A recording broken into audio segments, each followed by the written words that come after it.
बच्चों अगला सेंटेंस कौन सा है? अगला है देखो पास्ट परफेक्ट कंटिन्यूअस।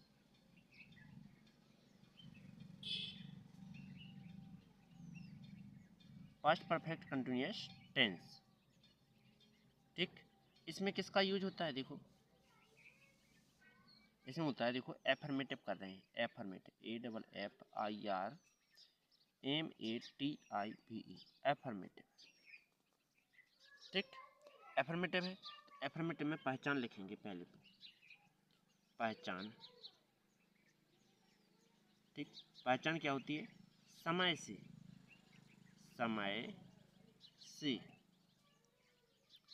रहा था, रही थी, रहे थे आदि शब्द वाक्य के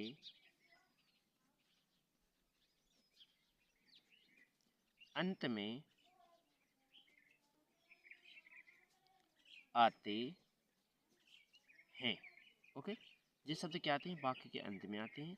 अब ये समय के साथ ये तो पता चलेगा पहचान होती है, लेकिन इंग्लिश में वाक्य कैसे पहचानेंगे? तो उसके लिए सहायक क्रिया की मदद से पहचानते हैं। सहायक क्रिया देखो क्या होगी, देखो सहायक क्रिया का इसमें पता करते हैं। सहायक क्रिया होती है, देखो सहायक क्रिया, सहायक क्रिया होती है हैड बीन। ठीक, हैड बीन। ठीक, अब यदि वाक्य में कर्ता एक वचन या बहुवचन है तो हैड बीन का प्रयोग करते हैं। ठीक, यदि कर्ता एक वचन हो चाहे बहुवचन हो, फिर भी कर्ता का कौन सा यूज किया जाता है? हैड बीन, सॉरी, कर्ता के साथ किसका प्रयोग किया जाता है? सहायक क्रिया हैड बीन का ही होता है। ठीक है, इसके बाद सहायक क्रिया क्या होती है? उसका सहायक क्रिया हैड बीन होती है। अब एक वचन कर्ता कौन से होते हैं, बहुवचन कर्ता कौन से होते हैं जिसके साथ अपन को हैड बीन का प्रयोग करना है? तो पहले अपन लिखते हैं कर्ता ही, सी, इट, नेम। तो ही यानी वह है, यानी लड़का, सी यानी वह है, यानी लड़की, इट यानी यह है, मतलब वस्तु, नेम यानी नाम, मतलब व्यक्ति। इतना समझ में आया होगा। अब चलते हैं आगे। तो देखो बहुवचन कर्ता कौन कौन से होते हैं? आई, यू, बी, दे। तो आई यानी मैं, यू यानी तुम, बी यानी हम, दे यानी वे। इन सभी कर्ताओं के साथ हैड बीन का प्रयोग किया जाता है। ठीक है, इतना समझ में आया। इसके बाद क्या करेंगे? यदि मान लीजिए क्या रहे, जैसे यदि मानते हैं कि सहायक क्रिया हो गई, अब क्रिया समझना है। क्रिया की देखो फर्स्ट फॉर्म रहती है, इसमें क्रिया रहती है अपनी फर्स्ट प्लस में आईएनजी। ठीक है, क्रिया फर्स्ट फॉर्म प्लस में आईएनजी रहती है। इसके बाद आगे क्या रहता है? आगे देखो, अब इसमें देखो समय से हमने पहचान बताया पहले कि समय से, इस समय से के लिए क्या लगाया जाता है? देखो इन वाक्यों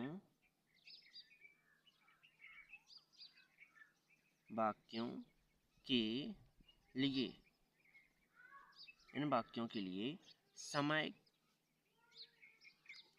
के साथ सिंस या फोर का प्रयोग किया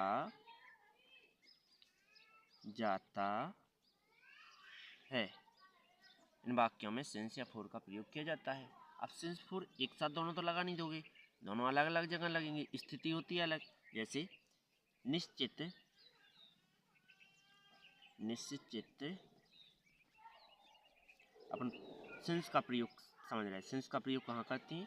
सिंस का प्रयोग करती हैं निश्चित समय, निश्चित समय के लिए सिंस का प्रयोग किया जाता है। अब निश्चित समय कौन सा होता है? जैसे हमने कहा सुबह से, तो सिंस मॉर्निंग, सिंस मॉर्निंग मतलब सुबह से। ठीक, इसके बाद हमने कहा दोपहर से, तो सिंस आफ्टरनून।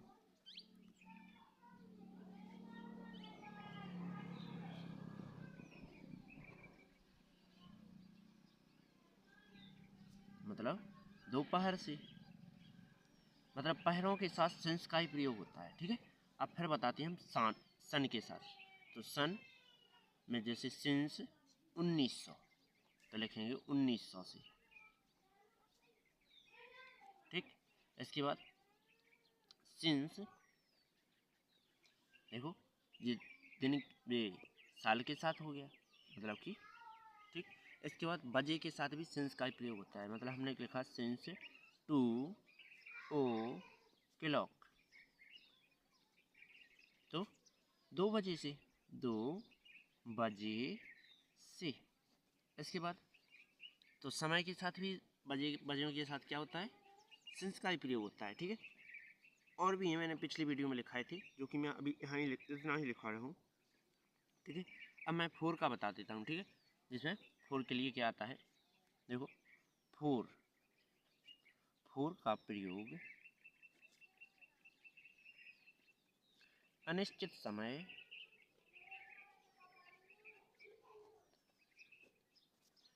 समय के लिए प्रयोग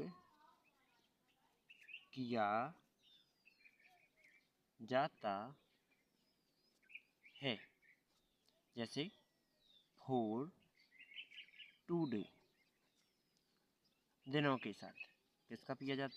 दिनों के साथ, तो 2 दिन से। ओके, इसके बाद आगे लिखे हम, जैसे मान लो 4 ईयर, 2 ईयर, तो 2 साल से। हम लिखें 4 हावर, 2 घंटे से। 4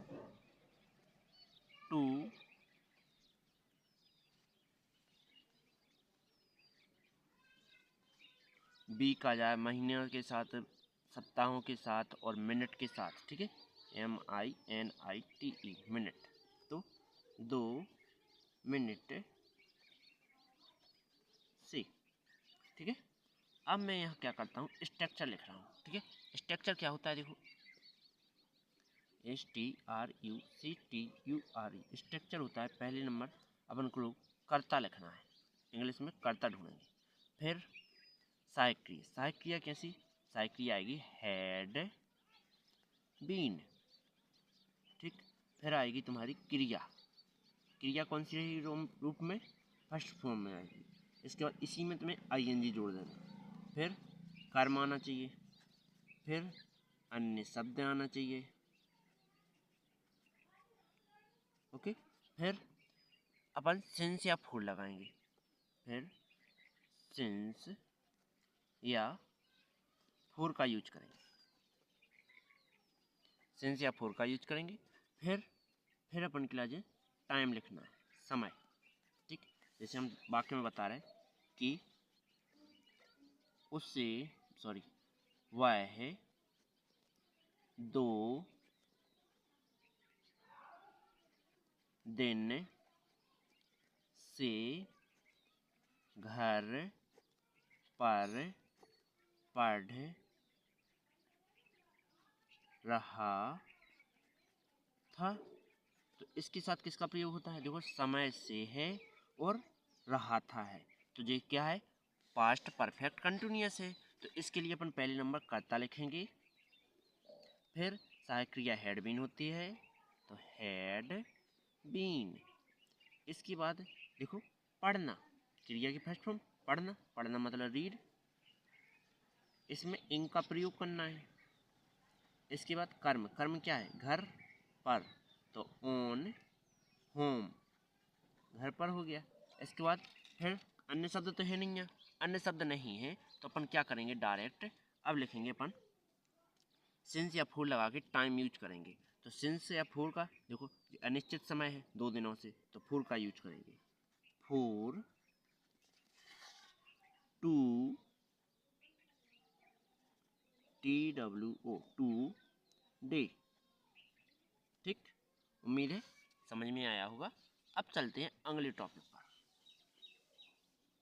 ठीक है, उम्मीद है समझ में आया होगा तुम्हें। ठीक है, यदि समझ में आया है तो मेरे चैनल को लाइक और सब्सक्राइब करें, क्योंकि मैं ऐसी वीडियो डेली डालता रहता हूँ। और 1-2 वीडियो नहीं डालता हूँ, मैं सीरीज 12-13 वीडियो डालता हूँ, जो कि आपके लिए पढ़ने के लिए दिन भर के लिए काफ़ी होती हैं। ठीक, कोचिंग से ज़्यादा भरपूर ज्ञान देंगे। और आपके लिए इसमें बता दूँ कि मैं आगे इतनी हालत बना दूँगी आपकी कि आप इंग्लिश से अर्थ लगाना सीख जाओगे, हिंदी से इंग्लिश और इंग्लिश से हिंदी करना सीख जाओगे। वे मेरा गारंटेड वादा है। बस आप एक चीज़ याद रखना, बस याद करते जाना डेली मैटर। ठीक है, याद नहीं करोगे तो मैं कुछ नहीं कर पाऊँगा, क्योंकि मुझे पता है जो याद नहीं करेगा उसको इंग्लिश टू हिंदी नहीं बनेगी, जो याद करेगा उस पर हिंदी टू इंग्लिश बनेगी। ठीक, इसलिए लिखते जाना और कोई फेयर बनाते जाओ जिसमें लिखते जाना और याद करते जाना। ठीक है, और ना समझ में आया हो तो कमेंट करना। ठीक है, मैंने एक वीडियो में अपना नंबर भी दिया है, तो आप वहाँ से नंबर निकाल के और दे सकते हो। ठीक है, कमेंट में या यहीं दे दो या व्हाट्सअप से दे देना। ठीक, तो मैंने नंबर लिखा है कहीं, ठीक है, किसी वीडियो में लिखा है तो उसी वीडियो के अनुसार दे देना। ठीक है, तुमने यदि देखी होंगी पिछली वीडियो तो तुम्हें नंबर भी ज़रूर मिलेगा। ठीक है, चलते नेक्स्ट वीडियो पर।